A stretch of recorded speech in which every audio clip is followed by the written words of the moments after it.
আমরা ক্ষুদ্র ব্যবসায়ী, আমাদের নুন আনতে পান্থা ফুরায় এরকম অবস্থা। আমরা জয়পুরহাট শহরে দরিদ্র সীমার নিচে অধিকাংশ লোকজন কৃষি নির্ভরশীল। আমরা প্রত্যেকেই যে পরিমাণ আয় করি সেই অনুযায়ী আমিষের চাহিদা মেটানো আমাদের কাছে দুষ্কর হয়ে পড়ে। খাসির মাংস তো হাতে দেওয়া যায় না, গরুর মাংসের একই অবস্থা। মাঝখানে কিছু কম হলেও এখন সিন্ডিকেটের আওতায় পড়ে ব্যাপক দাম বেড়ে গেছে।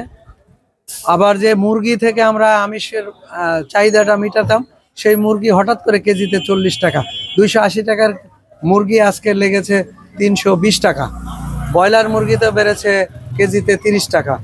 আমাদের এখানে ভোক্তা অধিকারের যারা দায়িত্বপ্রাপ্ত কর্মকর্তা আছেন, আমরা তাদেরকে হঠাৎই দেখি একদিন মাঠে, তারপরে আর সারা মাস জুড়ে খবর থাকে না।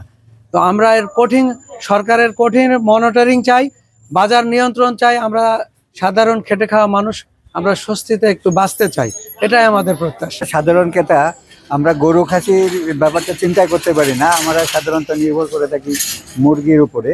তো গত 2-3 দিন ধরে আমরা দেখছি জয়পুরহাটের বাজারে একটা অস্থির অবস্থা। ব্রয়লার মুরগি প্রতি কেজিতে 20 টাকা বৃদ্ধি পেয়েছে এবং সোনালী মুরগি 40 টাকা। তো আমরা মনে করছি যে জয়পুরহাট শহরে বাজারে মনিটরিং আছে কিনা এবং ভোক্তা অধিকারের কোনো কার্যক্রম চলে কিনা। তা আমরা অনুরোধ করব প্রশাসনের প্রতি এই বাজারটা যেন নিয়মিত মনিটরিং করা হয় এবং এই দামগুলো যেন নিয়ন্ত্রণের ব্যবস্থা করা হয়। দিন মজুরি কাজ করি, লেবার পোস্টে, খুব নিম্নতম কাজ।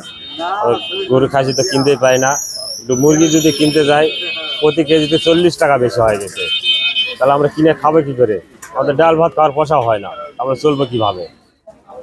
ভাই আমরা সাধারণ রিক্সা চালক, আমরা তো কিনে খেতে পাই না। যে মুরগি মানে মাছগুলোর যে দাম, আমরা তো গরিব মানুষ, আমরা তো সহজে কিনতে পারবো না। দাম বেশি এইটুকুই, প্রতি কেজি 40 টাকা কেজি বেশি বাড়িছে। আমরা কি কিনে খাবো?